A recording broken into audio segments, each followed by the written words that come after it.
Wow, amazing. Another That was a great moment where we're filming episode 10 again. Third time's a charm. Yeah, we're back I think this one will work. to the Associates episode 10, third try. Had a couple issues with our last couple attempts. The high podcast didn't go well. Yeah, it's just The other one, the audio was messed up. But now we're here. We're in Vegas. we are in Las Vegas with my good friend Nate Schmidt. I'm super excited. Oh, cheers! Yeah, cheers. if we put the mics together, it's gonna. Cheers. Yeah. Yeah, this is gonna be an interesting one, guys, because we're Sure. kind of nursing a little bit of a reload night after a little bit of an egregious weekend. This is my first time in Las Vegas, and I kind of have a degenerate streak, and Yep. it's not You a good think? place for that. Do you think? What do you think? Honestly, I really haven't seen a whole lot of it. How many times have you guys met in person? This is only number 2. Is it? Yeah, so he Just hasn't. that day in Tampa with email. Wow, that's crazy. Yeah, so he hasn't seen I it. feel like I've known you for 20 years. Yeah, it really does feel like we've known each other. So this is a really interesting episode because, like, more than anything, I think, I kind of got into the whole online space, like, 15-second SparkNotes edition. Like, saw one of the drop shipping ads when I was finishing up my third Do you know who that semester. dropshipping ad was from? I think it was that Max kid, maybe. You know what I'm talking about? Anyway. Briefly. But I saw that, and I knew I hated class. Wouldn't go to class when I was in college, but during that time, I was really unhappy and like started seeing this stuff. I started curating everything that I was looking at, and I found like either Assad or like Chris Johnson, and I started curating. Chris Johnson. I started curating my like. He still has to be blocked. That's hilarious. Why'd he block you? We can get into that. We'll talk about that after this. But so I started curating my feeds, right, to like quit like looking at like Instagram girls or just like meme pages or just whatever I had on my social media when I was 19 or 20 or whatever. And so I saw one of those two guys on Twitter, but then that like they retweeted you, and then I found you, and that was like. Wait, when was that? This is late 2018, early 2019. Yeah. And I found you, and it just like, I don't know, you were super, like, I would say you probably got me into like Twitter probably more than anyone. Really? Yeah, because I found your stuff. That's dope. And it was just like, and it was like, it came full circle too, because you were telling me like how much you like my stuff now the other night, and it was just like interesting. But I saw your stuff and just loved it because it was just like there's people that do this stuff, but then there's like people that do it and have some sort of online thing working, and you just had kind of the frat adjacent vernacular, and we're just like funny. So yeah, I'm super excited for this pod and happy to have you on. Bro, I'm honored to be here. Absolutely honored. Sweet, dude. It's amazing. We finally like met for the first time. We haven't really talked before this. Yeah. Let's talk about Vegas for a second. Let's talk about Vegas. We're in Vegas. Last night. How long you been here? How many days? Been here since, so what's today? Sunday. I've been here since Thursday. Yeah.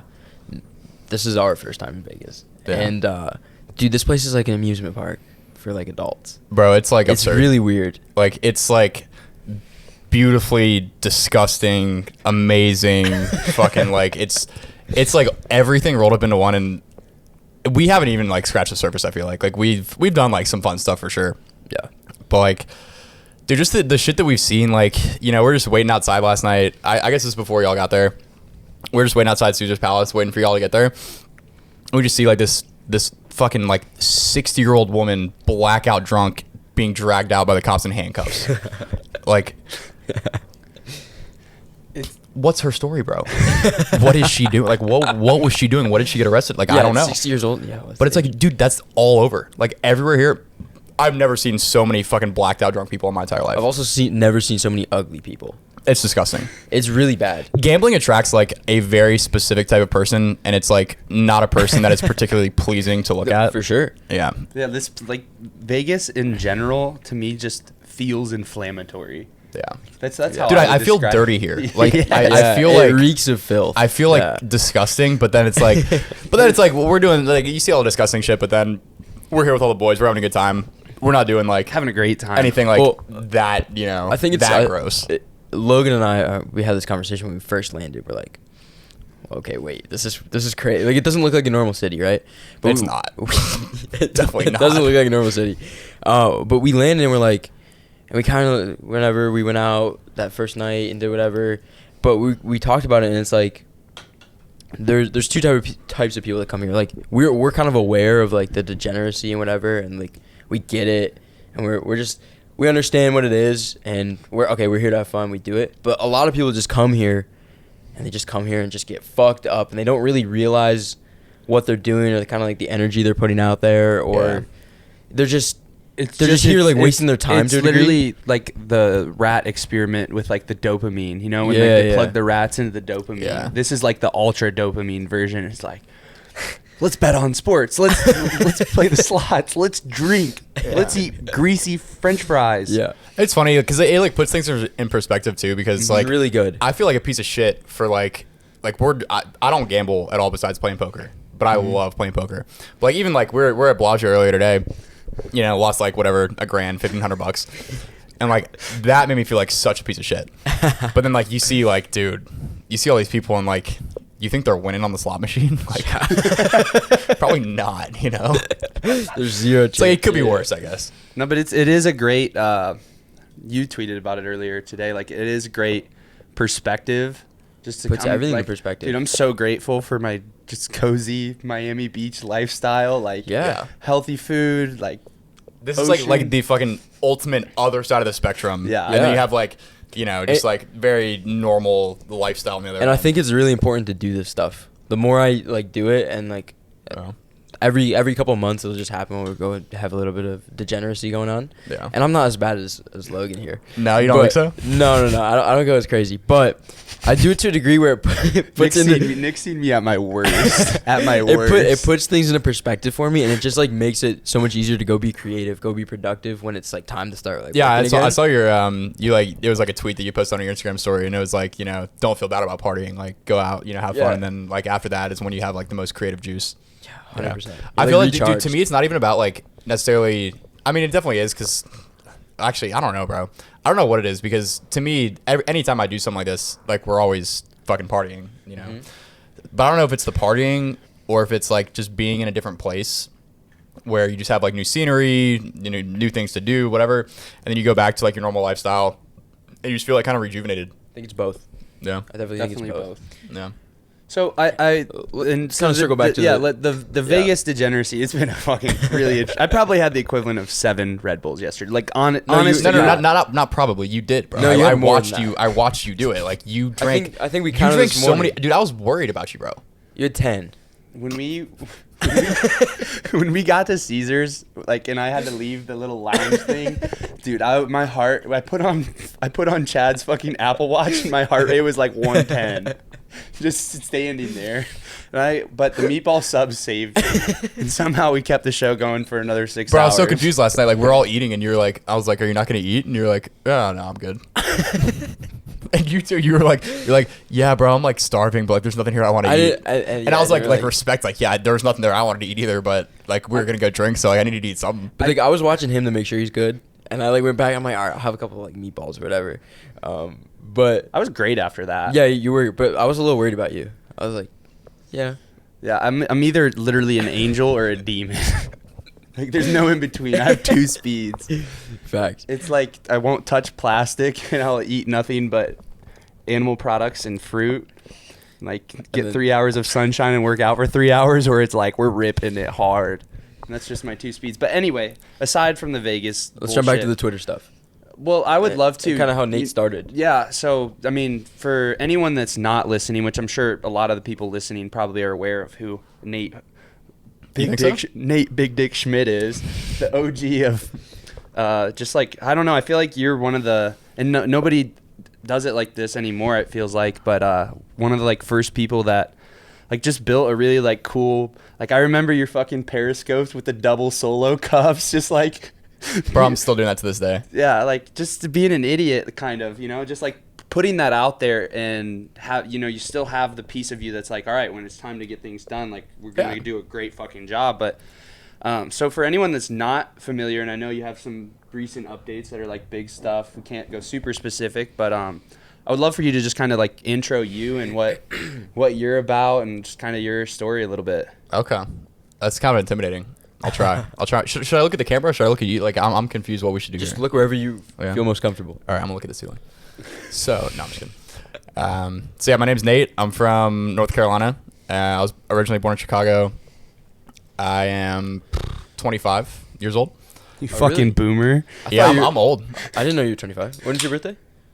April. Okay, gotcha. Yeah. So I was in college. Like, I guess this was when I was like 20. Yeah, I was 20. I was going to school for like business marketing, you know, like obviously.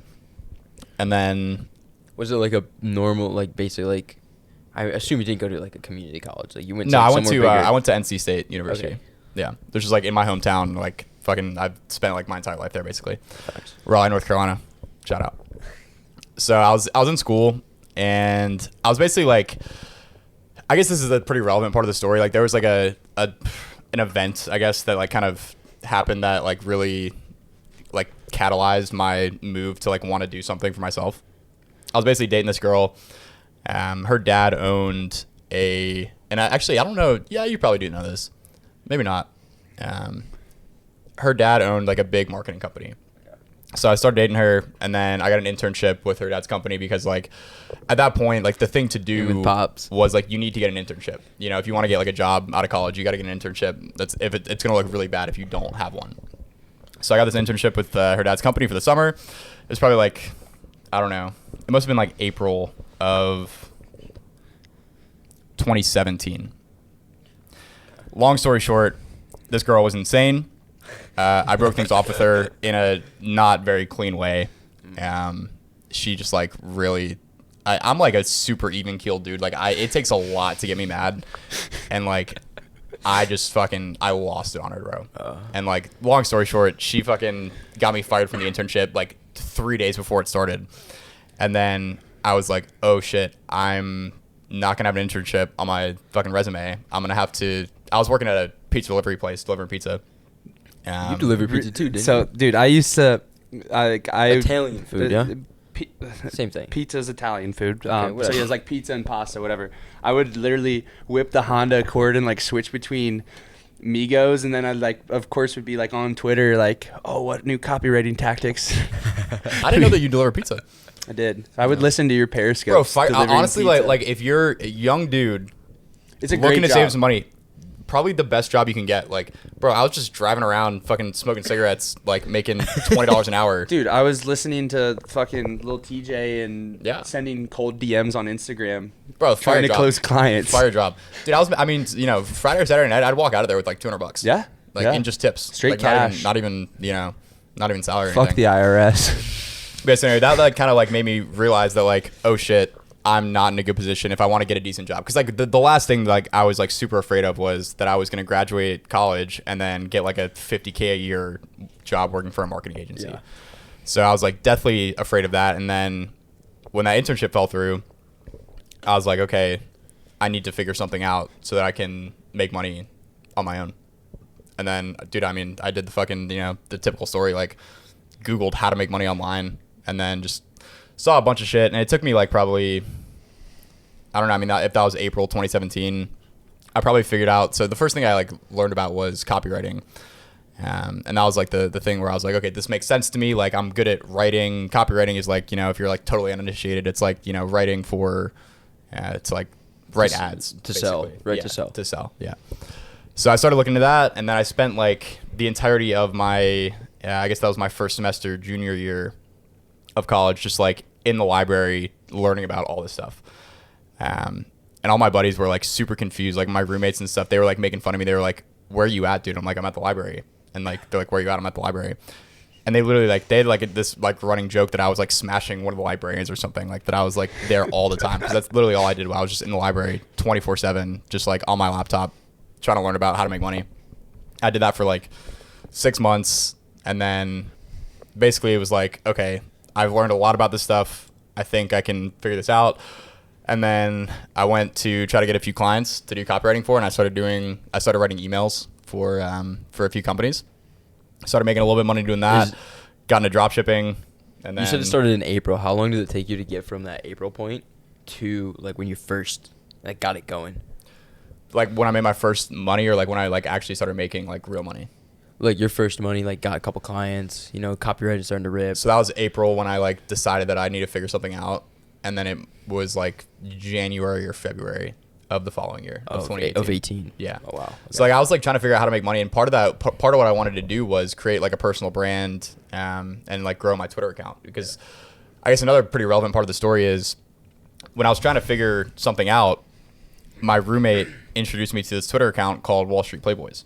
Wow. And he was like, he knew that I was trying to, you know. I'm blocked by Bowtied Bull now. No. Yeah. Oh, you talked some shit to him, didn't you? Was it the fitness thing? Yeah, he posted some like retarded thing about LeBron squatting, and I was like, dude, you're an idiot. Oh, I remember that. And he was like, show me someone that played D1 that thinks this is, or that actually disagrees with this. And I was like, well, I did, and this is retarded. that account really went down the drain. That's funny. And then he put me in his email list too. The feature. Yeah. Nice. Featured. I'm somehow really good at kicking the bee's nest. I don't know. Do we think that they sold, or do we think it's the same guys? $1,000,000% sold. You think so? Yeah. I think so too. It's not OG Wall Street. They Playboys. definitely sold. That account went to shit. Regardless, whoever was running that account in and the website, like efficiency and Wall Street in like Playboys, 2017, like and bro, the website too. If you Yeah. you have the archive of the website, it's just like bro, that packed. changed my life. Like he showed me that, and then that was like right before they dropped efficiency. Mm-hmm. And then I read efficiency, and that like, bro, that cleared it up for me so much. Like that put it in my head, like, oh, so this is a real thing. Like I can actually do this. Yeah. And then that gave me the confidence to like actually, you know, really go after it full time. And then I was just like, I was in school, and I guess I'm telling this like super out of order. Another factor as well. It was like kind of a mishmash of like factors that like made me. You were know, still in do what I school did. that winter. Yeah. So that was that was my first semester junior year, when I was like learning about all of it, grinding, like trying to figure it out. Holy shit, dude, brain is not working. What was I about to say? You There- read there's a- efficiency. You're trying to figure. You started it out. making money early 2018. We'll come back to it. So Holy shit, dude. it's all good, man. Vegas We- is What happened with the? We were talking about personal brand. Yeah, What happened yeah. with the personal brand, and how did it transition from copywriting to ecom? okay. So I guess I was kind of doing like, You're writing emails. I was writing emails. So I was writing emails for this. Actually, I think I can say this now. I've never actually said this publicly, but it's like it's been so long, and I feel like I can say it. Say it. So Rip the it. first company that I ever, I think you actually might know of it. Super esoteric health company, Let's hear it. Jazzercise. Really? Yeah, That's dope. yeah. That was my first ever client. This company called Jazzercise. They made this fucking like rubber shit that you would put in your mouth to like make your jaw more defined, basically. And they weren't doing anything with email. They didn't. It was like the two dudes were like, I don't know. One of the dudes that ran it was like, he was like super like MMA bro. Like, and I think I don't know. I don't want to say anything. Like, he's very successful. I think that company's doing very well. But like I think in terms of marketing and like online marketing, they were like not super seasoned in that area. So I started in their email, and like, bro, I mean, I basically got them like the first way that I made money, and this was like the fucking most amazing thing to me at the time. It was just incredible. I got them to let me write one email for them. They paid me $300 for it, for one email. I wrote it, and it brought in like $2,500 in revenue or something. Like it was like very much worth it for them, even with their, you know, their margins were like stellar. So I spent 30 minutes writing this email in my fucking, you know, like the house that I was living in at the time in college with like a bunch of roommates. 30 minutes, I made $300. And I was like, dude, is that real? Like they sent the PayPal, and I got that, and I was like, holy shit. Like, so it's so what funny. built up to that? Oh, go for it. I was just, it's so funny because I can remember exactly to this day. Where like, you got your first money from internet? not it wasn't my like, dude. The first money I made on the internet was flipping LeBrons when I was like an 8th grader on eBay. Yeah. grind But set from the beginning. bro, just a stone cold hustler. Okay, but I remember the first thing I tried was like just building a fitness page, and I like made some money doing that. But then I tried drop shipping, but I was like I had no idea what I was doing. It was so horrific. Oh my God. But I remember I closed a similar thing. It was like $250 to this guy who has like, now it's all 3 of his sons are in the NFL, I think. And he was like a former, Some fucking genetics, dude. and Jesus. he was like like Mr. Olympia or some shit. Like his name's John Smith, I think. He had a protein company. John Smith. And I was IG DMing people and was like, yo, dude, like I think I could help you. Like, wrote email, $250. Yeah. Get the notification as I'm going into the fucking Italian restaurant, and the owner loved me because I was like he was like an entrepreneur. Of course he had a bunch did. of other Your shit. look fits, dude. And he loved me, and I was just geeked in there. Like the cooks are back there smoking dabs as they're cooking pizzas in the fucking oil. That's how you know it's gonna be good. Yeah. Oh yeah. And it was just like the most eye-changing day. Like $250, bro. I was swagged up, Bro. Like the high, and it's funny because like you'll never replicate that. Like, I guess something we'll probably get into is like, you know, I built a brand with my partner Scotty, who unfortunately is too. I'm not gonna say that. That's inappropriate. He's too not cool to be here right now. I respect it. He's But, at the jiu-jitsu tournament. yeah, I mean, he's I doing it. would have loved to have him on. It would be That's great. why he's It'd be here. great to have. Yeah. him. That's why he's here. Yeah. But yeah, that's my business partner, and we built a brand and sold it, and like the high from that doesn't compare Really? to the high from like that first fucking sale. Yeah. Dude. Honestly, the biggest high for me was after that, which was the first like e-com sale, and that was the nuts, dude. I would say there's a couple like comparables that I've had. There's like one. So the first sale I got in Yeah. ecom was like $30. I'm sitting in the car dealership, and I see it come up. And it's like late at night. So you've done e-com? Yeah, I did. I started in ecom. I started with drop shipping. Really? Yeah. Okay. Very unprofitable.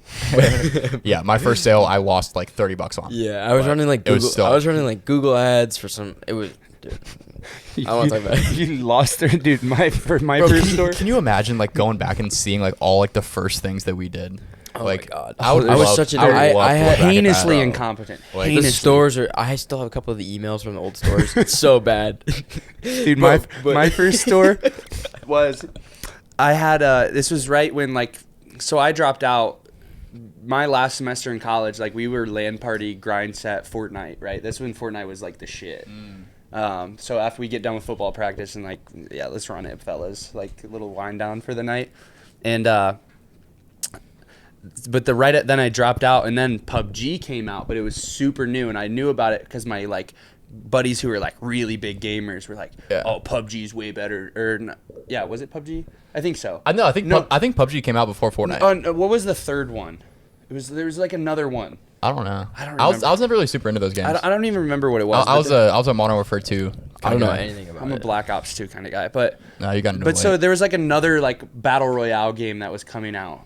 Okay. And Apex Legends. Apex. Oh, Apex, yeah, and yeah. it was, I heard about it from my like super into gaming buddies. I paid one of my friends to like get me a bunch of pages that were like about, IG pages. yeah, like dude, I need to know like who talks about this stuff. And I set up an Apex like gaming accessories store. Like we had some like controller mods and shit like that. And I spent like $1,500 and made like, I don't know, $400 in Bro, sales. where were you coming up with $1,500 back then? I had, so when I dropped, quit on my like 2 of my last finals, and my parents basically were like, all right, you can't live here. So I literally like booked a flight that Damn, they day. kicked you out. It was like 2 weeks before Christmas, and I was like, okay, fine, I can't, like, I'm on, like, and I called their bluff. Like, they were like, okay, come home. So I Yeah. worked at the ski resort in my hometown that I worked at during breaks, and just, like, saved up some cash. And then, like, of course, I've always been a risk taker, right? Just, like, okay, I got $3,700 here. Yeah. I rented a room from some fucking high school teacher who ended up being a crazy, like, alcoholic. It was weird, but Did you get evicted or A something? lot of it. I got a few I high got school evicted. teacher alcoholic stories as well. I got evicted from my first real apartment on my own because I was paying him rent and he wasn't paying rent. Right? You're like subleasing. Yeah, subleasing. He rented his How room. old were you? 20. Wow. Yeah. But so, what was I saying? You're talking about Apex Oh, yeah. Legends. So I had like $3,700 from like me grinding at the ski resort at the tubing park. And go down, rent my room for $400. I get my first week of groceries, and I'm like, all right, bet. I just bought this course. Let's throw $1,500 into IG shout outs. And super unprofitable. Yeah. But so how did you transition from... I want to finish one point. Go for it. There was a couple moments though that I felt that the highs were like similar, and it's almost like those moments when it starts to like click. So I transitioned from dropshipping into IG pages, then used the network to start growing clients. And my first client, Clients for what? Growing personal brands. Okay. We grew personal brands on IG, and that first client, when it started to click, it was like Black Friday, Cyber Monday, and we helped them structure his new course. He's at like 20, 30K followers now, and we dropped it, and he did 50K that month, and I'm like, oh my God, like I get it now. Were you like taking a percentage of that? Yes. Yeah, I was taking a percent of that, and I'm like, okay, so if we can do it for him, like I can replicate this for tons of other people, and I could probably do it for myself. Like this is real money. Yeah. So that's when it started to click, and that euphoria is incredible. I will say, and I want to jump back to what I was going to ask him after this, but on that point, there's been a few of those moments for me. Like the first like email marketing sale was great. Yeah. The first, when I launched my first fitness offer off my personal brand, like those first sales made like $3,000 the first day. I was like, holy shit. Yeah. But one moment that was relatively new, it was when we were at Fontainebleau, maybe in like May. It was like a Wednesday. I had a couple of my fitness clients in town, so we went to Fontainebleau, enjoyed some tastefuls, you know. But I was there drinking on like a Thursday with clients. Just the way you talk, I fucking love it, bro. I was there drinking on like a Thursday with clients, and it was the first time that then this high was like a super big high, like on that par. It was the first time that we made like a high ticket sale, and I did nothing. Like the team did it all. That was a super big high. That was like somewhat comparable. Dude, yeah, I feel like there's an aspect to it where like whenever that moment hits, that sale comes through, that money hits, and you're like doing something random, like you're not working, you're like just chilling on the couch, or like you're out with your boys or whatever. Like, dude, that was like one of the biggest ones for me, was like these types of moments where it like hits you. There was one night where, I was living in a house with like 4 of my fraternity brothers when I was in college, and this was like right after I'd started my, I guess what would end up becoming my first successful e-com store. And we were just chilling on the couch. They all still think that I'm in school. I'd already dropped out at this point.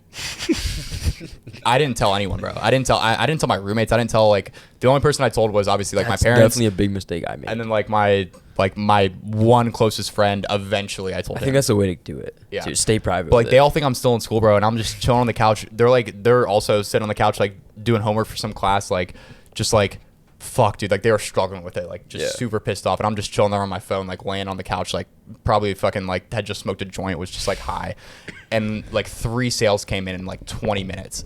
And I was like, of what? Dude, I just made, so this is the first brand that I ended up making that worked out was Apple Watch bands. Got you. Yeah. So I remember this. yeah. I remember that moment where I was like chilling on the couch, fucking stoned out of my mind. My buddies are sitting on the other couch. They're pissed off about their schoolwork. They're like so like just down bad about whatever class they were fucking in, and I'm just sitting there and I'm like, I just made $100. Yeah. I didn't do anything. I was just sitting there. And they didn't even know. And they had no idea. That was the best. And so I think I have so many questions. So how did you transition from like the writing to that? So I got to give a shout out to my man, Nabil Aziz. You know who that is? He's great. Muslim guy from Dubai. He's on Twitter? Uh-huh. Yeah, I yeah. think I know who it is, yeah. Yeah, he's been on Twitter for ages, man. So this dude, I'm not sure exactly. I think I just followed him. Like I saw that he had like copywriter in his bio. So like funny. I was like following I saw anyone. him post about you like 2 days ago. Really? Yeah, he posted like a thread talking about like. Oh, I should check that out. Yeah. I haven't been on Twitter and like I went on earlier today for a second to see that video that you posted to me. That's another question I have. But so No more Twitter? Yeah. we'll get to that. We'll get to Yeah. that.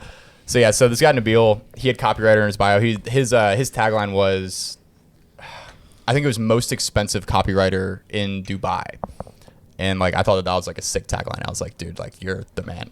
And he just had like a cool profile, whatever. And I was like, this guy looks like he knows what he's talking about. So I think I probably DM'd him, and I basically was like asking for mentorship. But I was like, kind of knew a bit about copywriting at that point, so I didn't like offer nothing. I offered him like, hey man, like I will you have this website that you make like content for. He writes like blog articles.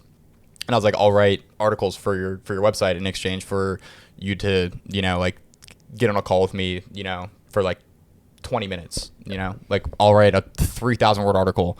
You get on the phone with me, give me some guidance for 20 minutes. He was like, okay, cool. We did that. One of the pieces of guidance that he gave me was to try to start a second source of income outside of doing client work with copywriting, so that I was basically like not needy when I was trying to get clients. So he was like, try to find a second source of income. And I was like, okay. And then that was when I was like, one of the only other things that I've been looking at besides copywriting was dropshipping. So that was kind of how I started. I think everyone kind of like, that's like a quintessential, bro. Back in 18, everyone kind of like dabbled.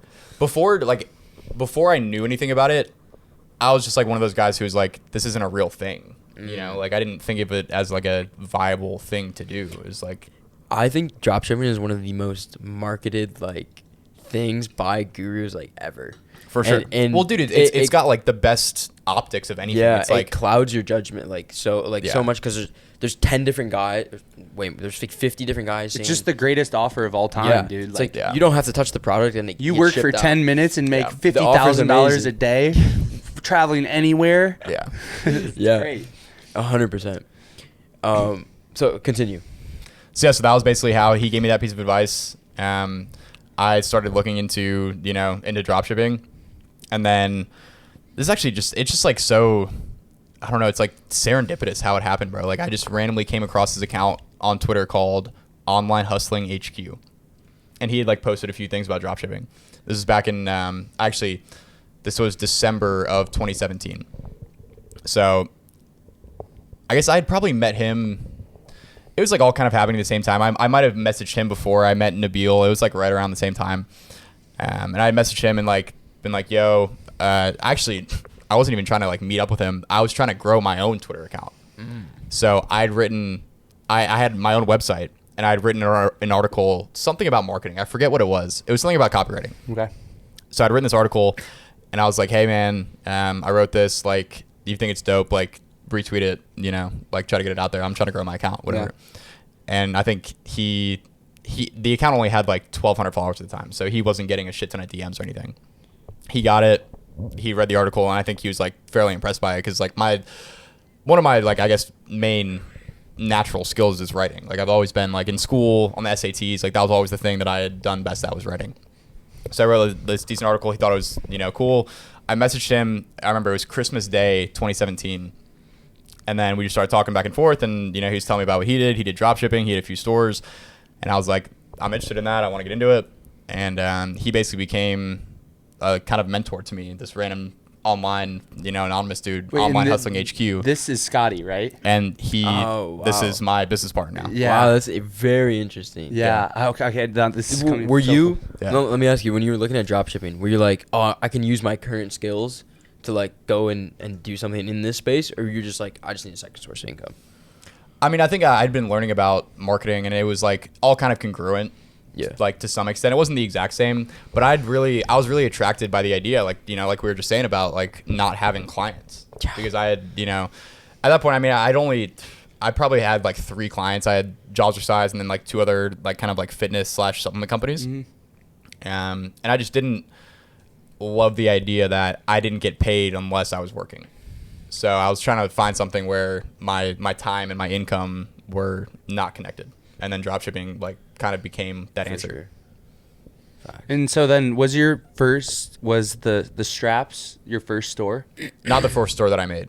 Okay. No. So I basically I made like probably 4 or 5 stores that I built the store, but then never ran ads. Because one, I had like no money. I mean, I had less than, $500 in my bank account. Yep. Probably significantly less than $500.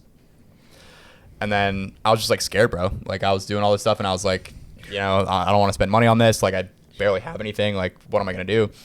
And then finally I fucking sacked up. I started running ads. And then the one that started working was the second one that I'd actually run ads for. And that grew like fast, right? Yeah. Is that the one that sold? No. Okay. This is way This is back. way So back. This is the one that I completely destroyed because I was running it like an idiot. basically. Why? What? Talk about that. Well, there's the Talk about some What, didn't you mistakes. have like a racist VA or something? Yeah. Oh wow. Yeah, What? dude, there was a lot. So like I'll give the condensed version because this is like over the course of like So, but like, where did that go? Yeah, when giving this condensed version, like, because I know Where did that brand obviously- go, and Right. then how did it lead into the next one? Right.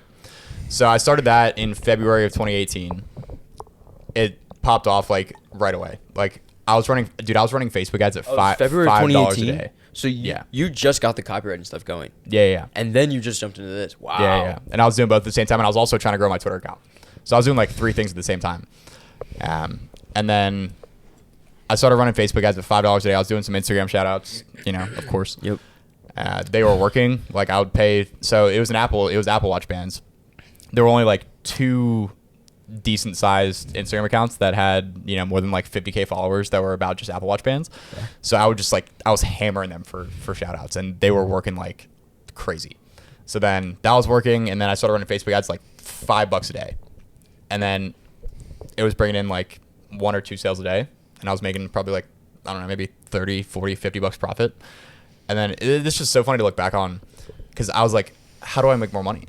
And then I realized, like, wait, I just need to spend more money on Facebook ads. Like, that's literally all I need to do is just spend more money on ads. So I tried to scale it from like $5 a day to like $100 a day immediately, and it didn't work. And I was like, fuck. And then I talked to Scotty, Online Hustling HQ, my mentor, and he was like, dude, that was stupid. Like, that's not going to work ever. And he was like, you got to do it more slowly than that. So I did that, went back to $5, went to 10, a couple days later went to 20. It kept working. And then, over the course of a couple weeks, scaled it to like, basically I got to like 30K a month by like April of 2018 in revenue on that store. So I was making like 10K a month. The margins were super sick. And then I was kind of stuck there at 30K for a while. Mm-hmm. But like that was the point. I guess there's just like a lot to fucking 30K rev. 30K rev. Why were you stuck? I couldn't scale the ads profitably. Every time I tried to spend more on ads, it just wouldn't. It would just not work profitably. So and I couldn't figure out why. Like when I was, I had 400 followers on Twitter from high school people, college people, high school football recruiting, whatever. I remember I bought one of your courses. I think it was, what was it? Fuck. Ecom Copy Craft course? No. What was the ads one? Ecom Ads Assault. Yes. Wow, that was like kind of a niche one. That one wasn't like a big one. When did you start pushing courses after you like kind of like got so it going? that's a good question as well. So it was like April 2018 when my store was kind of popping off. Scotty was like, yo, I just mentored this dude and he just started fucking killing it. Like I was making, 10K a month. I went from making, nothing working as a pizza delivery boy to making, 10K a month profit. Yeah. And I was like the ultimate case study. So throughout this whole time, I'm documenting what I'm doing on Twitter. And I was like tweeting about like, yo, I just made it. Like you can go back and if you go on my Twitter account, you can find the tweet where I'm like, just made my first sale. Like fucking, it's lit, whatever it was. I don't remember exactly what it was, but I was documenting it the whole time. And I wanted to like grow my Twitter account. And I guess a very relevant, like, got to pay homage to one of the most important influences for me when I was first starting out was this guy named Ben Settle, who was like a copywriter, email guy. This is so funny because I remember too, like, I objectively think that, and I don't care what anyone says, there's all the email guys out there. Like, I run one of the best lists of all time, in my opinion. Dude, your list is my favorite list. But I remember reading your emails and like buying shit from your emails. Uh-huh. And then like there was a day sometime earlier this year where I get a reply from Nate Schmidt in the email inbox. He's like, dude, these are fire, best infotainment in my inbox. I was like, fuck yeah, like just super full circle, like really weird. Yeah, bro, so gotta give homage to Ben Settle. So he like his philosophy was basically like, don't do anything except build an email list and then email them offers. So I was doing that, and then basically once my e-com store was doing 30K a month, I told all my copywriting clients to fuck off. Like I was like, I'm done. Like this, I'm making a grand. I was making probably like a grand or maybe 1,500, 2K a month from each of them, but I was like writing a lot of. So it was emails. like 6K. Yeah, 6K probably not even that much, bro. It was probably like 3 or 4, maybe 5 max. Like it was. And you never wanted to scale that into an agency and stop freelancing? You see, I I feel like if things had gone down a little differently, I probably would have gone that route. But it just didn't make sense to me. Like, I hated the idea of trying to like hire a team and train a team, and like to this day I still hate that. And that's why like me and Scotty work so well as business partners, because he manages the team. Yeah. And like I don't want to fucking deal with that. I hate giving feedback to people. I'm like, dude, I think this is shit. I would do it totally different. You just want to be creative. Yeah, like pretty much like that. And that's kind of like how this, we work this and making our bridge partnership. Sometimes too, if like if you don't have a partner, right, and they're not taking care of it, because I've dealt with this before. It's like you have to transition from doing the work to making sure other people reviewing the work. Making sure other people do the work the right way, and it's a completely different like skill set. It's totally different, bro. And you wouldn't think it would be so different, but it really is. Like it's totally. Like, how can different. I convey my high level thoughts and opinions? Yeah. To like someone that doesn't know anything yet. Yeah. And it's super difficult. Dude, even someone that does, it's like even now, like, because I mean I still do like some of that with with where we're at now with our brands that we're running now, and I'm just like it's been tough for me to be like, yo, we need to do it this way, because I'm just very particular. Like I'm very much a perfectionist in that sense, where it's like if there's like an ad creative, like say like an Instagram story, image, or you just have your way of doing it, right? I just have my way of doing it. If it doesn't look exactly like how I want, I'm like, this is shit. Fuck you. Him and Scotty are just like you and I, like very similar. Nate and I are super similar, and you and Scotty I feel like are super similar. Yeah, I think that's pretty accurate. That's why we get along, because we're just like, I don't know, just fucking tard fuck. That's why it works. Tard fuck, let it fly, you know what I mean? Dude, that is delicious. Wow.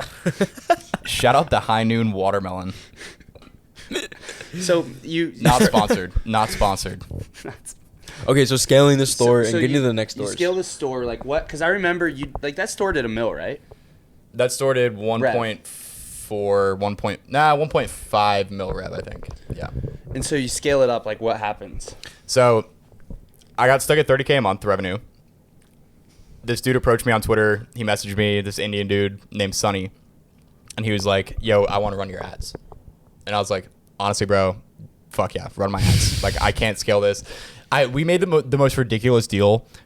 Like, it was so favorable towards them, where like if they were able to scale it from like 30 to 50K a month, they were gonna make like way too much money. How much? They did that immediately. It was a percentage deal. I forget exactly what it was. But like they took over the ads, and then within 2 weeks they scaled it. Like, they were good. Now, to be fair, a big part of that was because the first big idea they had was to expand from just selling in the US to selling worldwide. So like that was, obviously that's probably going to fucking scale. It's going to scale the business. I feel like that happens a lot with agencies though, because I run an agency and I'm like, guys, like this one thing, like let's just change this. Yeah, and it was like an obvious thing, but like I had thought about it, but I just had wanted to stay in the US because like there's a lot of issues. Easier for shipping. And yeah, it's like at the time it was drop shipping, so like you could sell worldwide like fairly easily. There's a lot of issues with like customs and different fees and stuff, but basically they did that. They took over the ads. They essentially became partners. When all was said and done, the deal that we had originally made, like we had to like renegotiate the deal because they were going to make like 70% of the profit, like based off of the original deal that we made. Yeah. So we basically restructured it and essentially became like 50-50 partners for all intents and purposes. Got you. With that. So then ran that. They were able to scale it from like 30 to like 50, 60, 70. And then when it really took off was Black Friday 2018. Black Friday, Cyber Monday. We were still drop shipping, but we had like basically made a decent relationship with the supplier that we had from AliExpress, and we weren't fulfilling through AliExpress or anything. We were fulfilling directly through the supplier, and we just scaled it like nuts, dude. Like overnight went from, I think before Black Friday Cyber Monday, which is in November, I think in October of that year we'd probably done maybe 60 or 70K revenue. So at that point, I mean, I was still making about 10K a month, because I was splitting it with them. Yeah. And then we just scaled it from like, it was probably doing a little over 2K a day in revenue. And then over Black Friday, Cyber Monday, I mean, Cyber Monday was like, that's the biggest day that I've had to date. Even up to now, have not had a bigger day than that. It was 84K revenue in one day. Now, First year the margin econ on that was was like- shit. It was Okay. like 10% net margin. The other day, like Black Friday and like Saturday and Sunday that weekend were better margins than that. But we were basically able to scale it like super high very, very quickly. And then we were able to maintain like a decently high level of scale throughout the rest of Q4, throughout like January and into, I think it was probably like the first or second week of February. We were probably doing like 20K a day revenue or so with like probably like 25% margins. Wow. Yeah. Yeah, it's like a launch pad. Yeah. Like Black Friday was like a launch pad. It was insane. I mean, dude, I was just like in such a short period of time, I just gone from peach delivery, making no money. First year of ecom, dude, and you had your and that's still your biggest day. Still my biggest day, yeah. Because now, I mean, now we're not drop shipping, we're fulfilling all from the U.S., so it's all constrained by inventory. But back then, it was like I had no concept of anything else in business besides like marketing, and if the marketing is good enough and the ads are popping, spend the money.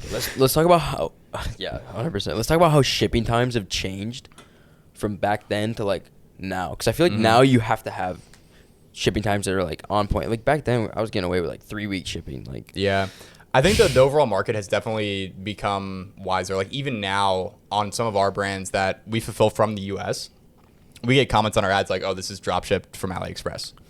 So I think what was that? Yeah, I mean that was 4 years ago. It wasn't quite as common. Yeah, it was still like fairly common, but I don't think that it had the same type of exposure where like the average person, like you talk, we were playing poker the other night and we were just talking about, I don't even know who I was talking to, but just talking about ecom, what we did. And the dealer literally asked us like, "Oh, do you drop ship?" So like now, like a lot of people know what it is, all the dudes that were selling courses, fucking me included, definitely have given it more exposure. And I will say that I don't think the shipping times is the main issue. I think you can still have long shipping times and get away with it if everything else is dialed in. But for us, I mean, now we have all our stuff in a warehouse in the U.S. We have 3 to 5 day shipping times, and yeah. Well, so like, what was the straw that broke the camel's back on that store? There were a few straws. There were definitely a few straws. VA? So it was the fact that that we had scaled up so aggressively, and our supplier couldn't, they couldn't keep up.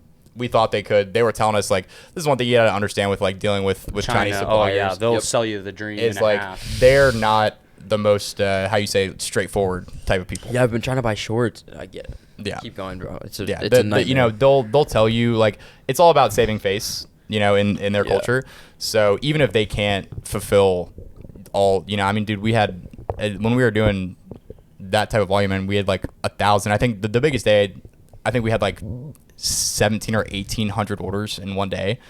So like we went from doing however many, a couple dozen a day, to that, and like they couldn't keep up. So we had a lot of customers who were either getting the wrong product, it was taking forever, they were not getting the product at all.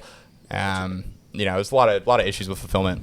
And then it was that compounded with the fact that, so I guess that summer when I first started kind of making money with, or not first started, but like when I was first starting to like kind of try to hire a team, I hired one of my buddies from high school, from college, to work for me to kind of manage like customer service, basically like anything that I didn't want to deal with. I just kind of like shoved on him. Got it. And one of those things was like managing the customer service team. So we had like a team of, VAs, virtual assistants from the Philippines, probably like 4 or 5 of them. And he was supposed to be managing them, and I was supposed to be managing him. I was not managing him. He was not managing them. The VAs were basically free reign to do whatever the fuck they wanted. And they did not want to do their job, basically. Yeah, I've had situations like this. Yeah. So Nick, how many VAs do you have right now? We cut it. I just cut a lot, but we're just making some changes on automation and stuff, so I don't need as many. But I think we have like 10 right now.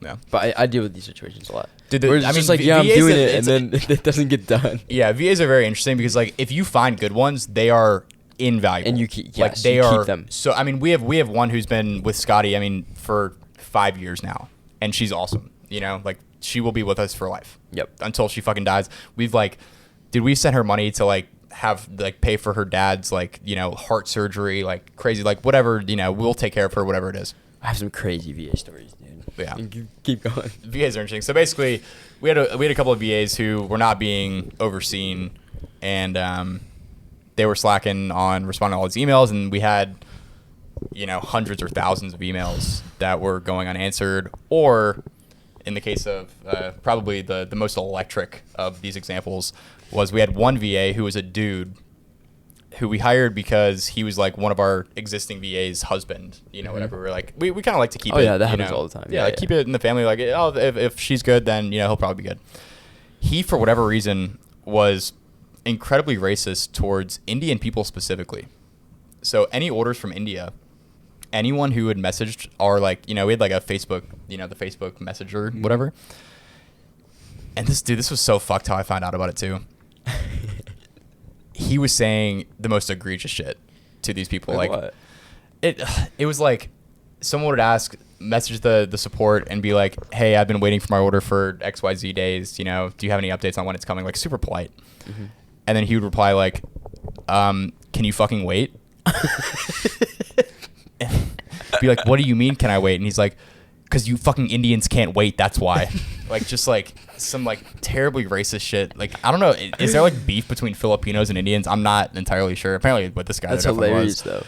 So we had that, and then they were also running a scam with some of the customers where they were working together to do this. It was, I'm not really sure, bro. It was at least just the one dude. Okay. For sure. He made a PayPal account that was supposed to look like the brand's PayPal account, and then he would email the customers and say, hey, your payment didn't actually go through. If you want to complete your order, please PayPal this account. Wow, he's smart. Yeah, I mean, maybe not a dumb guy, but so, we found out about that. And I mean, the way that I found out about this was this dude who fucking had it out against me, like fucking hated my guts, who also had a Twitter account. He like tweeted, I don't know even where this came from, bro, but he like tweeted screenshots of these messages between the VAs that like saying racist shit. And like, that was how I found out about it. Wow. It wasn't from like anyone on our team telling it. It was like this dude who's like trying to expose me as a scammer on Twitter, telling me like tweeting like, this dude, he's like, fucking fraud, whatever. And I bet that was like a crazy lesson for you in terms of like management. Bro, it was nuts, man. I was like, when I found out about it, it was like 10 p.m. We were about to hit the bar on a Friday night, and like I was just like, at the time I was like, I'll fucking deal with this tomorrow.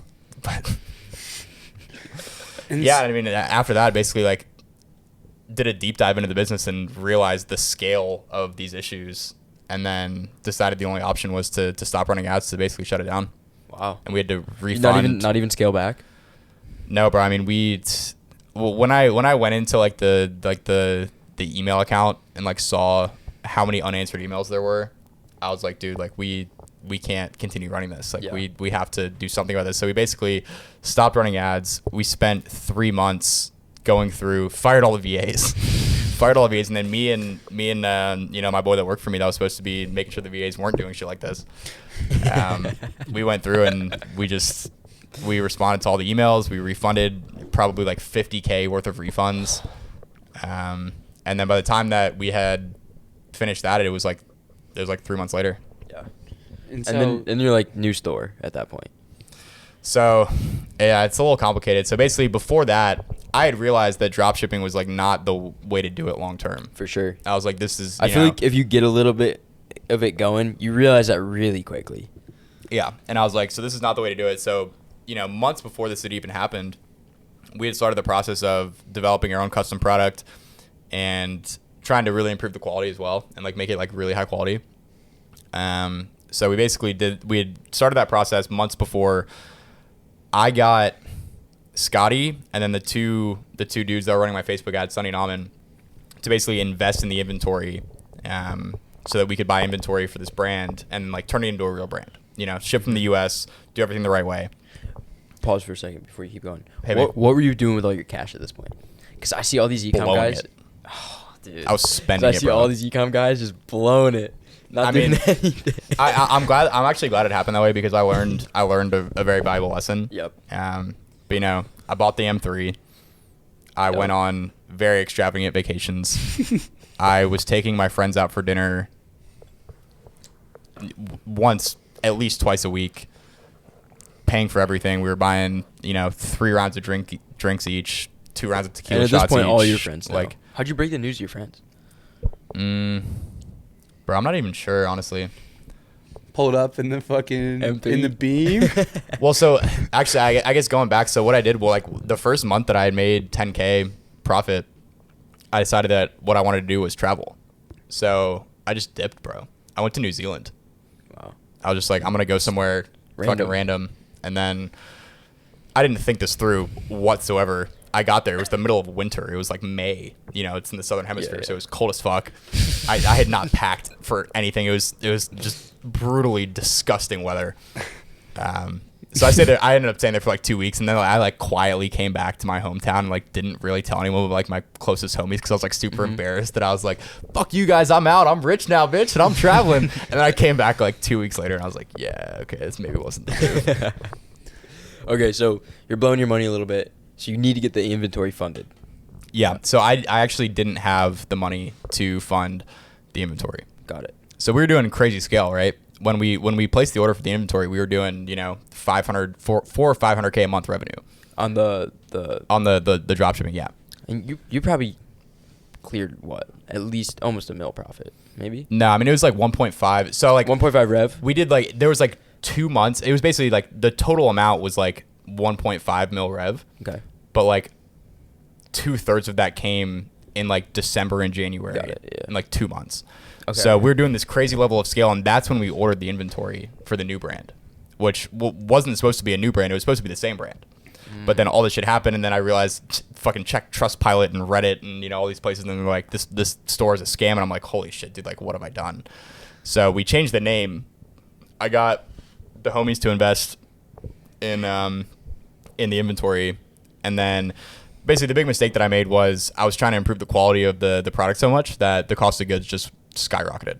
We were paying like maybe between 9 and 12 per unit when we were drop shipping it, and then all of a sudden it went from that to like 20 to 25. Ooh. So then in my Margins genius cut. mind at the time, bro, I mean, at that point I had not had a single failure. Everything that I had touched had worked. So I was like, no fucking worries. It's more expensive. We'll sell it for more. That didn't work. Yeah. Yeah. I've seen that happen with How much like money in inventory did that burn? 100K. We put 100. We put 100K in inventory. It was was unprofitable? it was a little more than 100K. It was 5,000 units, and it was like between. It probably wasn't. It was like between like 20 and 22 per unit, I think. Word. and that was unprofitable, and that brand died from there? Yeah. So I don't want us to like only. I mean, this is Yeah. super dope. But I don't only want to just. I had a point on that. It's like one thing I've noticed with people that kind of like get it really quick is they didn't learn the lessons that like are needed. They didn't like have the failures that are needed to go to like the next level. Yeah. So then they're like, new thing, it's gonna hit, it's gonna go, and then it doesn't, and they're like, oh, what the fuck? What's going on? And it just kind of like it turns into this loop, and then you have to like actually learn the things and like learn the lessons. 100%. Yeah. 100%.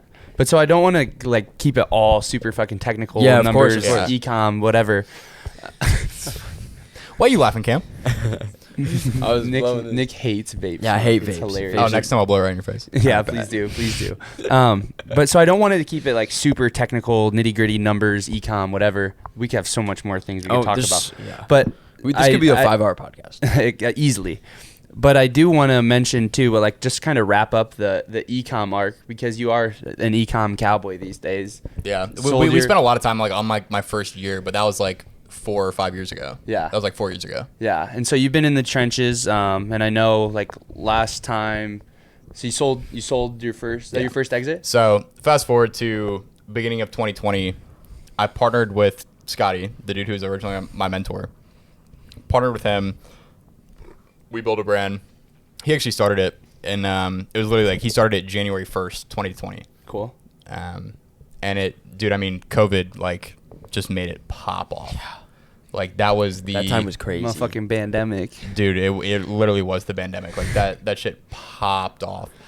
And then we built that one brand. We built a team around it, and then fast forward to we sold it February of this year.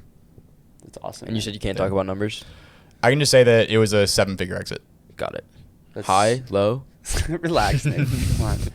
Good lord. It's I will say it's not high.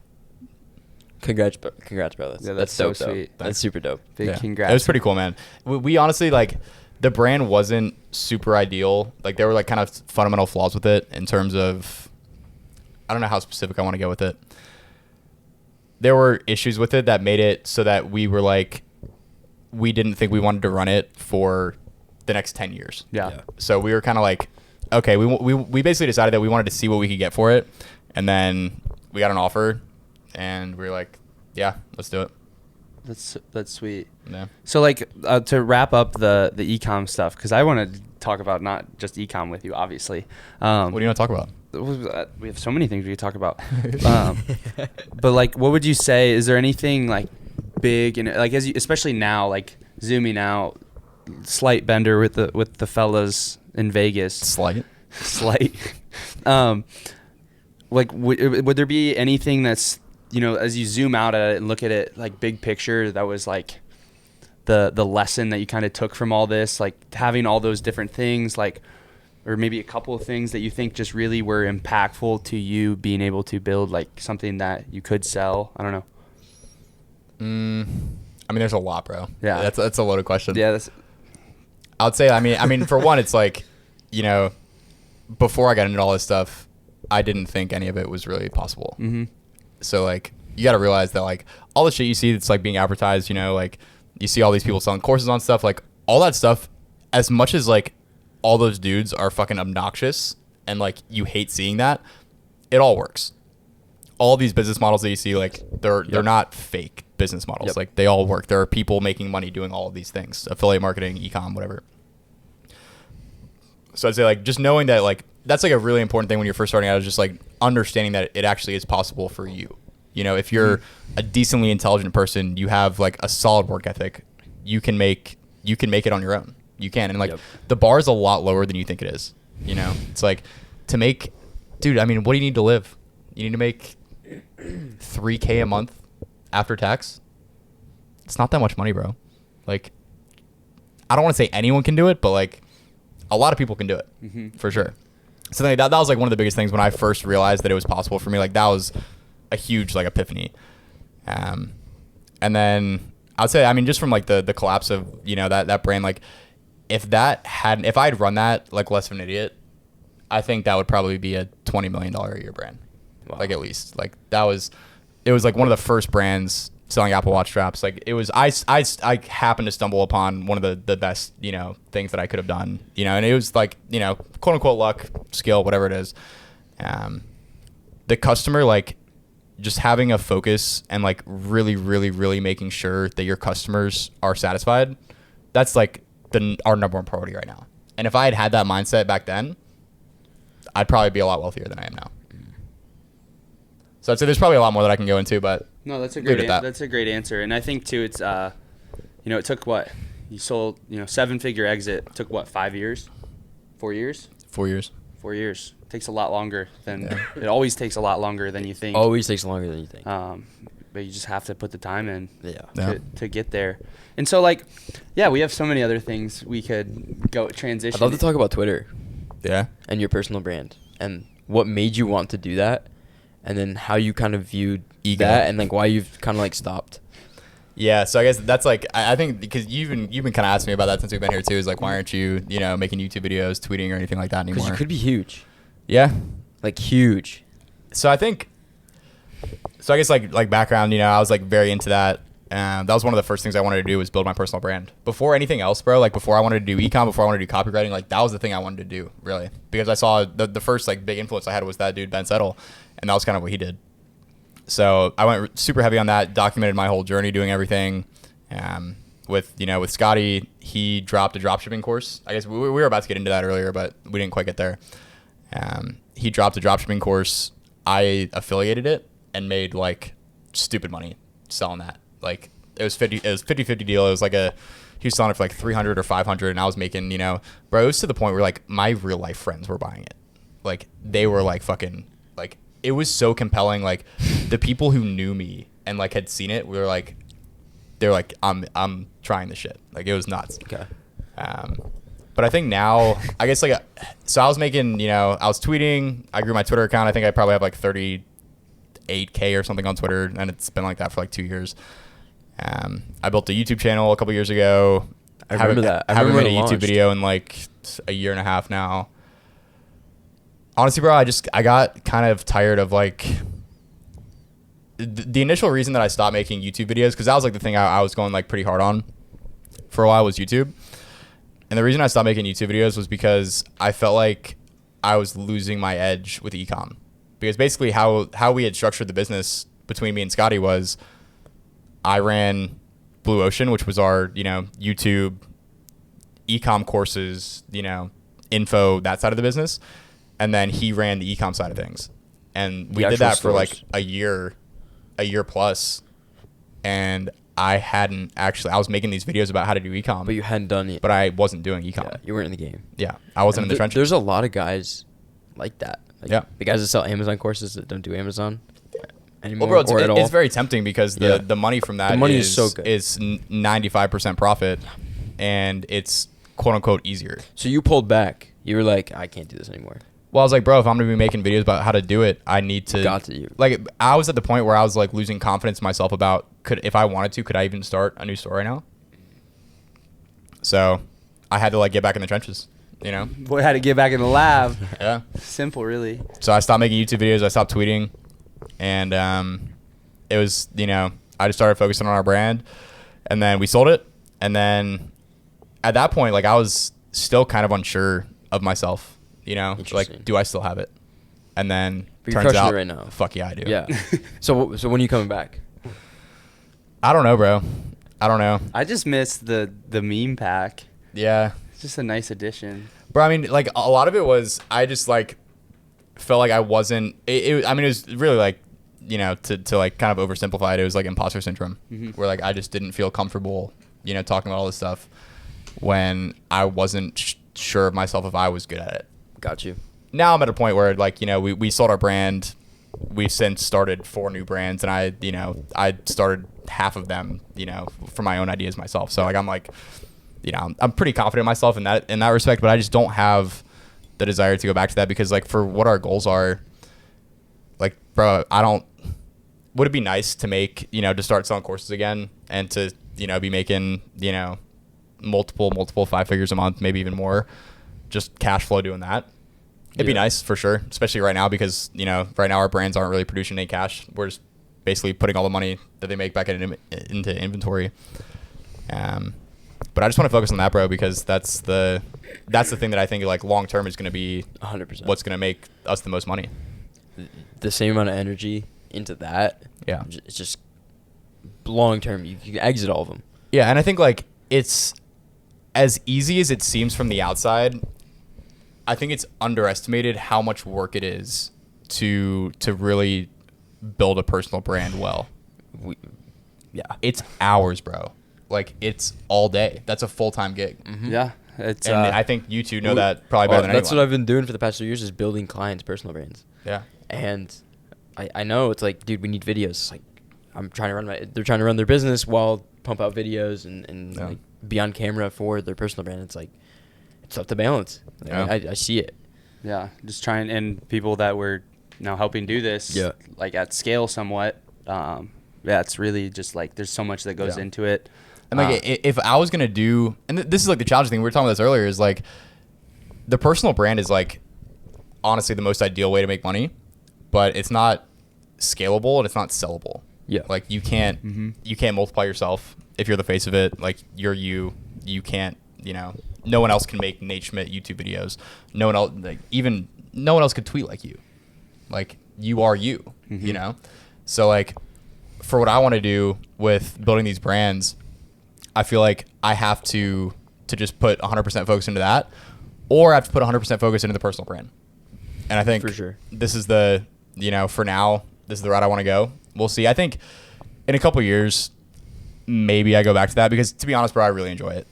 Like, I really enjoy the fucking the shit talking, the shit posting. It's also why we're all here right now. Yeah, 100%. And bro, I owe so much to to Twitter, to the people I've met. Like, how'd you get blocked by Chris Johnson? So how I got blocked by Chris Johnson. Shout out that dude. I wonder who he's up to. Do you guys know? He's fucking printing cash. Yeah, he's killing it. Dude. I love Chris Johnson. I think his stuff's great. What's he doing these days? Running the well squad. Yeah. Still running the well. Dude, that's sick. Get money by income. I'm pretty sure that shit's running I'm like pretty sure it's Get a money million by income, dude. millies a month. I'm pretty sure that's $1 million a month right now. I believe if it. not more. No, I believe it. Roughly a mil. But I don't know. I would So love. yeah, how'd you? Well, So okay, how'd so you get how, blocked? so how I got blocked was basically he had this this program called Brand Builder, and we just kind of like ripped the name of his thing, and we made our own thing called Boss Builder. So he was like, Brand Builder will build you a brand. Like what we did was like pretty significantly different to what he did, because we were doing drop shipping. We were like, you know, building drop shipping, not like building it for them, but it's like there's a lot of nuance to it. I'm not gonna go like super deep into it. Yeah. But we like the name was very similar, and I think that was kind of what got him. Got it. So yeah, we made it a program that had a similar name to him, and I don't think he liked that too That's much. nothing crazy. I thought Which it was is like, something dude, crazy. I got nothing against him. I think I always thought his shit was dope. Like, you know, Yeah. no animosity whatsoever. Like, shout out the dude. He's obviously fucking killing it. Crushing it. So all like business stuff aside, because I think we went on like a real Yeah. deep tangent. It was really great. Tremendous. Tremendous. But like you are one of the more like maybe one of the most low key friends I have that like does this kind of stuff. But you're just like in your own world. So I would love to like, what's a day in the life great question. of you know, boomer 25-year-old? But I really am. Like, I feel like I'm like kind of an old soul. Yeah, for sure. Like, what do you? I know, but I would love for you to just kind of like detail like a day in the life, because I just think it's cool. You know, there's It depends, bro, because like right now my life looks different than it normally does, I guess, because I'm living somewhere different. I'm living out in Colorado right now. A day in the life, I mean, bro, like Good. my life is not very exciting. I'll be honest. Like, I'm not fucking out there, you know, ripping the club all the time. Like, I'm not doing, you know, I just like, honestly, bro, like there are two things outside of business that I really enjoy, which is playing golf and playing poker. And I spend a lot of time doing those two things, and then try to work out. I go through fucking phases. Like, I'm not fucking, you know, I'm not you. Like, I'm not as fucking, you know, Atlantis fucking strongman like you. But no, I mean, day in the life is I wake up pretty early. I work in the morning from, you know. and what's probably, that like- look like? Like, what do What's you early? What do you? No, not early, but like, what do you do? What is? What do are I you do? writing ads? Are you creating angles? Are you? Yeah, what yeah. does that look like? So it's kind of a combination. I guess like my kind of like role in our business is definitely the creative side of things. So Scotty kind of runs mostly manages the team. He does all the numbers. He manages the inventory, the accounting. like you and me. That's you what know. I'm saying. It's the exact Like, same. bro, I cannot give him enough credit. Like, that man does all the shit that I absolutely fucking hate doing, and he does it with a smile on his face, Yeah. and he's the absolute fucking man. Yeah, that's Nick and I like. Dude. And he should have been here for this. It would have been interesting the dynamic if he was here as Yeah. well. Yeah. But I'd love to hear his part of the story about how like he mentored you. yeah. I mean, Story. it really wasn't like, there's not really a whole lot to tell about that, honestly. Like, I messaged him here and there, asked him questions. I was like, So it wasn't like paid. no, it wasn't paid at all. It was just like I was very careful not to like overstay my welcome with him, I guess. And I was just like, I only asked him a question if I You're like absolutely boys. could not figure it out. You're just like boys. Not really, bro. I mean, we didn't even really know each other. But then we became boys like over the course of years, and now So- it's like he's my fucking brother. Yeah. Yeah. So, day in life. day in the life, And wake early. up. When you say early, is it 4 a.m.? Is it No, bro. Like 6? fucking 7 to 9, Okay. somewhere in there. Like, not so that normal early. time? Yeah, basically. Well, I don't know, dude. A lot of dudes that do business have like a fucking crazy schedule, and they like work from, you know, like 9 p.m. to like 3 a.m. Like, I'm not like that. I work a very like, I want to say like a very like 9 to 5 schedule, but like I'm not working that many hours. It's like, Yeah. you know, like 8 to like 1 or 2, For sure. and then I'm probably eating something. I'm hitting the driving range, maybe working out. Coming back, working probably a little bit in the afternoon, and then I'm either working or playing poker on my computer in the afternoon, and then like just right now like I'm living out in Colorado with my girlfriend, and like we'll just, you know, we'll go. Lately what we've been doing is just going and playing pool at this bar in downtown Boulder, and like, cause I'm just like trying to get nasty at pool, honestly, cause like her brothers are like disgusting at pool. So this is something that is it's super interesting to me, because I don't know, it's just like fundamental to how I kind of present myself, I guess, is like, you know, I know like I'm a marketer by trade, but like you don't come to my social media for like, you might, right? But it's me. It's not like, Yeah. I feel like a lot of people just like put out this like thing that they do and it becomes their entire persona somewhat. Why not make the personal brand, like, until we ran it this weekend and I flopped my fucking You flopped the Royal? I flopped my Royal and just been grinding poker and having a ball. Like, I didn't even know that. But like, have you ever considered like what's your handicap? Why don't we know this about you? That'd be like a fun My thing handicap to is share. probably like 10. 10? Okay. Yeah, maybe it depends. It Solid. depends, dude. It really depends. Like, I think the best score I've shot is probably like 78. But like probably low 80s is usually what I shoot. It really depends. Like right now, actually, I haven't played in like a month, so I'm probably not very good right now. I'm probably horrible right Yeah, now. bro. I fucking love golf. I love poker. Like, I go out like, I don't know. I just have a really bad habit that I haven't been able to break since college of like, if I'm going out, I'm drinking very heavily, and then my next day is like just fucking destroyed. So like I try to avoid doing that. Welcome to my world. Bro, no, you can't even talk. You fucking ripped it last night. Got 2 hours of sleep, and you're here bowling. Having a ball. I'm a huge pussy with hangovers, dude. Like I cannot. Like, Yeah, you left last night. bro, I was Disappeared. scared of what might happen if I stayed. Like, no, it was partly that, but it was partly that I was super hungover from the fucking night before, where Yeah. we stayed up until 7 a.m. drinking. But Is there something bigger that you're like, on the note of the personal brand, right? And not talking about this stuff. Is there something bigger that you're working towards other than just running ecom brands, you know, in business or life in general? Other than running ecom brands, playing poker and golf. yeah, Pool. I think like long term, I want to run it up, building ecom brands, and then I want to put that money towards like, honestly, bro, like this is gonna sound like bad, but like this is like kind of like the most straightforward way to put it. I doubt it's like, going to sound bad. Like propaganda causes that I believe in. That's Fuck great. yeah, that sounds I love awesome. That. What do you It's mean? amazing. Like improving the world, like that runs things in my like, for example, bloodline. bro, like I think like the probably the most prescient issue right now is the lack of 2-parent homes and like the nuclear family. I think like that's like the number one thing. If that was more common, the world would be a significantly better place. And like it's just kind of unfortunate that the culture is moving the exact opposite of that direction. Yeah.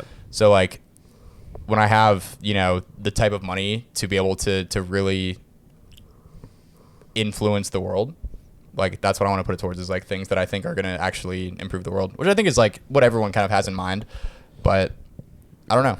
I think like just the idea of being the able Gates to Foundation. affect the world in a positive way, Yeah. at least the way that I think is positive, right? The What way I think you is see it. positive is probably very different from, for example, the lady I was sitting next to playing poker earlier today, who had a fucking Antifa shirt on, like, and blue hair. Like, she probably has a very different idea of that. So this is something that's super interesting and I think it ties a lot of these concepts together. Because we were talking about the personal brand, and you're like, oh, you have to be like grinding it, and I totally understand that, especially when it's like a for-profit lead, like it brings people to what you do in your business. But man, I don't know. Like I personally, obviously, just love seeing your stuff, and like to me, I see it as like, why not post some of that stuff? You're right. Like, because it doesn't take much, You're already at the driving range. Why not just like fucking throw a swing up for the fellas?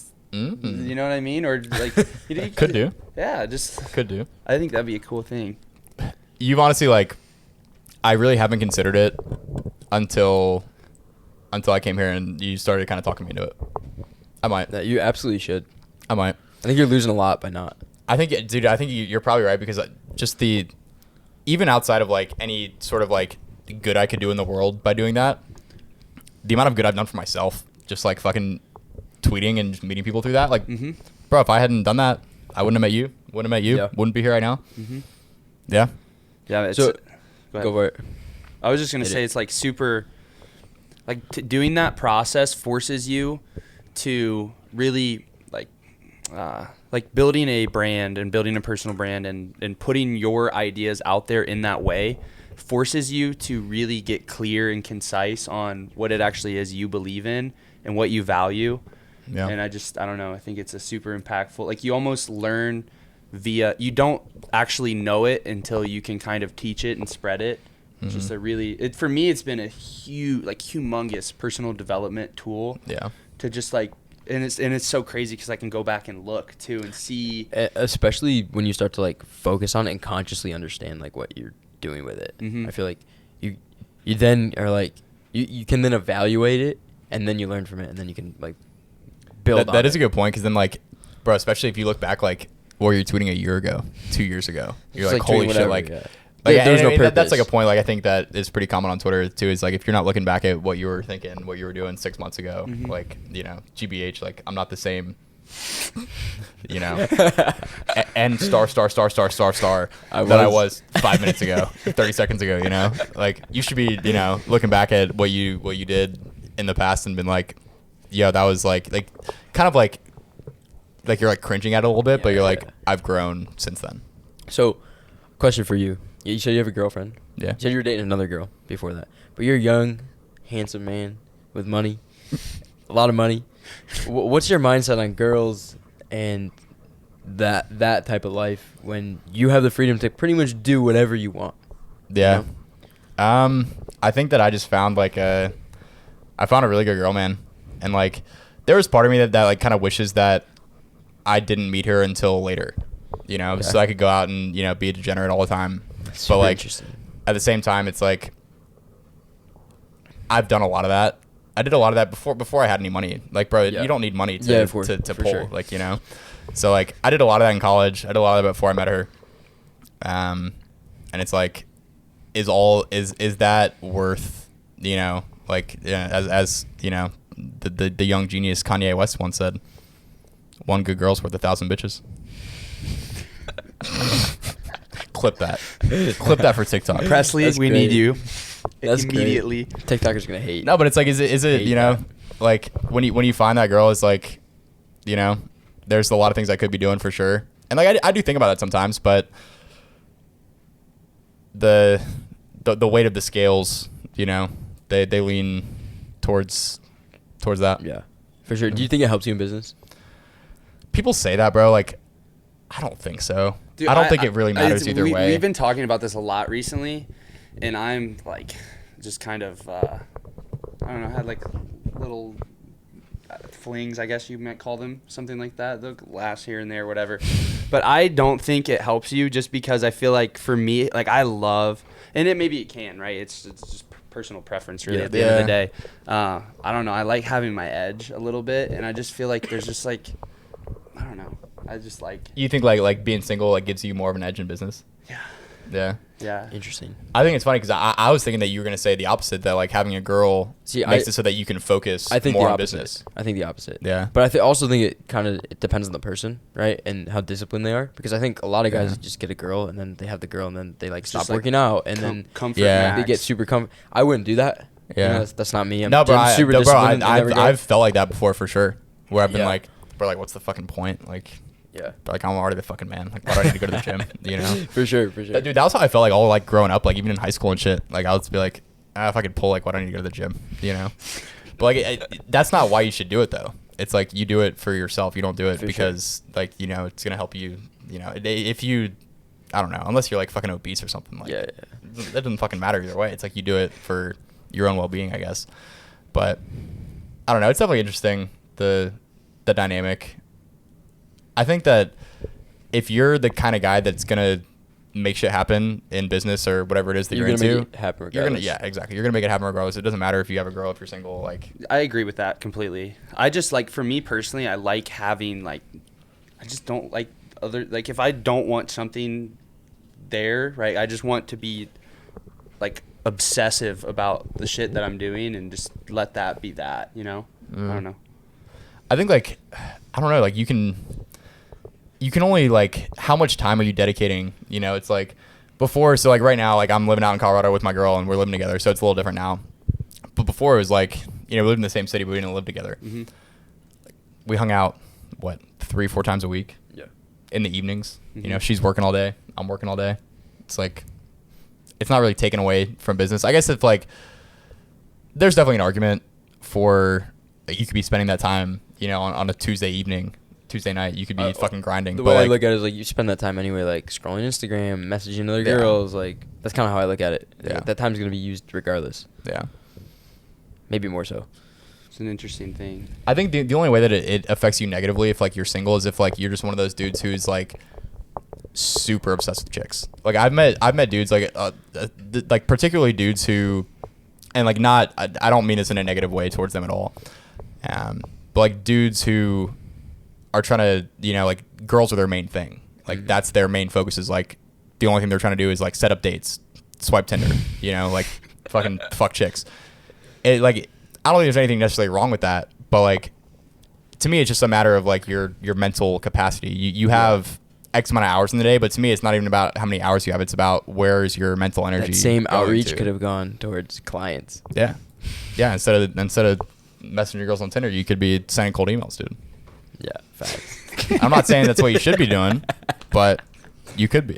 So we have like the guys I think are down there now. Are they? For dinner? We've been running for like an hour and a half, whatever. This has been great. I would love to know, just like, is there anything else that was quick. That was a quick hour and a Yeah, half. That was. super easy conversation. I fucking love you guys. This is love you great. more. My man. Hey, cut that out. Is there anything else that, you know, maybe no one knows about you, or you've never had the chance to say, or Ooh, this is or interesting. that you would, like, in parting, would love to spread that a message to the associates of the associates? Honestly, bro, like, I don't have anything profound to say. I think like the first thing that came to my mind is like, you guys are like the fucking real deal. Like, obviously I've known you. I just met you, Nick, but like, Yeah. just like your association with fucking Loke, like, We've briefly met on the internet, but like you guys are like some of my favorite people to hang out with. Appreciate appreciate man. that. brother. Likewise. That's Likewise. amazing. Like deadass. You know, there's not many people that I've met from the internet that I didn't like. No. And I maybe it's like the screening process beforehand. I just don't want to hang out with the people you just know, bro. Like, you know what to expect. You see someone, like, there's very few people that are totally different online. I guess that's not entirely true. There's a lot of people. On Instagram, I think that there's a lot of people who are very different from what they're like in person. But on Twitter, bro, like, I would say Twitter's a based decent on your fucking your personality and your thoughts. Yeah. It's like, it's very hard to fake, you know, being cool, or like, you know, I'm glad to hear. like, Congruent online and offline. I hear that a lot about dude, you and me. you are the like the most of anyone I've ever met, bro. Like, you are like that fucking corked up white boy. Go to with the sauce. Like, you are that guy, This is an ad campaign right here bro. for the new drop. Shout out the associates. You got on your hat. Got the t-shirts somewhere. Oh, is that coming? Are we gonna This announce week. that? Have we announced This that yet? week. This will probably drop like. Microphone.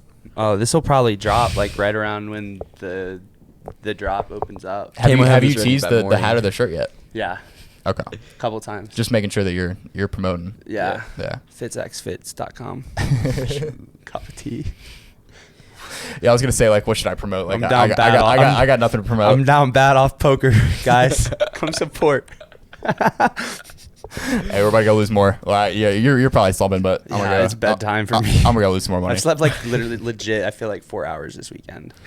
Yeah, dude, you're on demon mode for sure. Yeah, we When got in stuff to do Rome. tomorrow. We got Yeah. important stuff to do tomorrow. Cool. I think on that note, that was a really good way to end it. Appreciate Cheers, that dude. a lot, bro. We're doing too many of these. Yeah, I can't it's all stop. good. I can't stop. My man, that was episode 10. This is the episode 10 that's gonna get Yeah, for released. sure. This is going up. Cam, you're having this up tomorrow. Wow, that's a Word. fast turnaround time. Bet. Hey, I was just shout out the boy. Has he been shouted out yet? Shout out the boy Cam, Cam, dude. Cam, Yeah. come around here. Yeah, come. Cam, I was just messing. I gotta say the professionalism with That's good, which Cam. you know this has all been set up. Like, we're just in a random, you know, Vegas hotel room. Yeah. And I think the Oh, the quality. King Suite. We're at the King, Venetian. King okay? Suite at the Venetian. I mean, it's very nice, obviously. Just But like, fucking around. bro, like, he just, you know, showed up like random spot. I think it's like the quality that you guys have on the spot is like kind of Appreciate nuts. that. He keeps telling me to get another camera. We need another one. So I listened to the man. He was like, get another camera, and we're like, okay, but like, we could turn that same $3,000 into ads that make like 100 back, and we buy 3 cameras. And then Logan just goes and blows on a poker anyway. So Wow. It's okay. It's going to me anyway. Yeah. We were in a duel the other night. It was really funny. But big shout out to Cam for Yeah, sure. shout out We watched Cam. The Associates, our high school dropout, That's our boy. The coolest dropout. coolest dropout. Yes. We're all kind of Sweet. soft. We had to go to college and graduate with a diploma. How, Okay, how, wait, how he do you guys dro- end the shit? What's the outro? Check out Nate on Twitter. Yeah. His link's gonna be down below. Yeah, throw it in there. Bro, His YouTube can you too? throw at the end of this the fucking outro like EDM song? You know what I'm talking about? Outro EDM. Like there's There's it's like a TikTok thing or like Instagram reel thing. I'm not on TikTok. You'll I'm have an to Instagram link Reels us. 'Cause it's guy. gonna start right now. Yeah. Guys, thanks for tuning in for episode 10 of The Associates. All the links in the description. Go fuck with us. I'll see you guys. Ow.